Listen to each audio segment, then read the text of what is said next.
Hey everybody, we're back and today we have an unusual project, which is a circular sock knitting machine. Some of you may remember that this past winter we acquired two flatbed knitting machines and their accompanying ribbers, and that's been a bit of a stumbling block for me. They are notoriously finicky to use. I've had a number of people tell me that. And so Cameron thought that maybe we jumped in too far too fast. And he decided, along with me, that maybe we would start more simply with a circular sock knitting machine. But he 3D printed this. And this is wood here. But I've asked him today to kind of explain the process that he went through to 3D print this machine, what he used, and that sort of thing. So, honey, why don't you take it from there? Tell me about the filament that you decided to use and why. And Well, let's take a step back. So first we found a design, and it's on printables.com. A person designed this machine actually for his mother, and she uses it, and there's I guess a small community of people that have printed these and used them. So we found the design there. I didn't design this, I just printed it and built it. On the design, he recommends using a stronger than usual filament, like not just your normal PLA. You can use PETG, you can use whatever filament really that you want, but he just recommends something a little bit stronger. So we chose this PLA Pro from Polymaker, partly because Dana liked some of the colors. They have a variety of colors you can get, but we went with the Pro for it to be a little bit stronger than the normal PLA.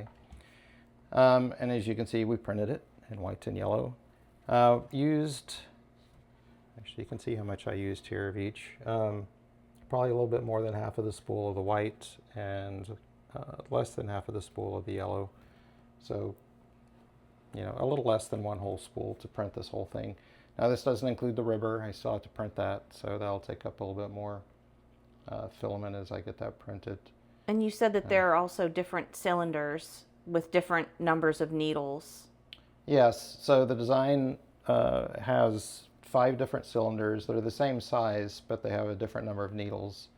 And from what I understand, I'm not a knitter, but from what I understand, changing the number of needles will change the size of the sock, like how big around the tube is once it's done, because you have more or fewer loops there depending on which one you go with. This one is the middle one, which is 60 needles. They go anywhere from 48 needles up to 72 needles, and there's 5 different cylinders. Also, when you get to the ribber, there are different numbers of needles that can go in the ribber. So would you need a different ribber for every cylinder? That I don't know, but Okay. there are, let's see, there's 7 different ribber sizes. Huh. So I assume you can do some sort of mixing and matching. But this is a detail that I don't know. I'm not a knitter. I just built the machine. All right. But there's a variety of pieces, obviously, that I bought. The needles were purchased online. There are some recommendations on where you can get these parts in the description on printables. We have a row counter that will I'm going to come around. actually, okay.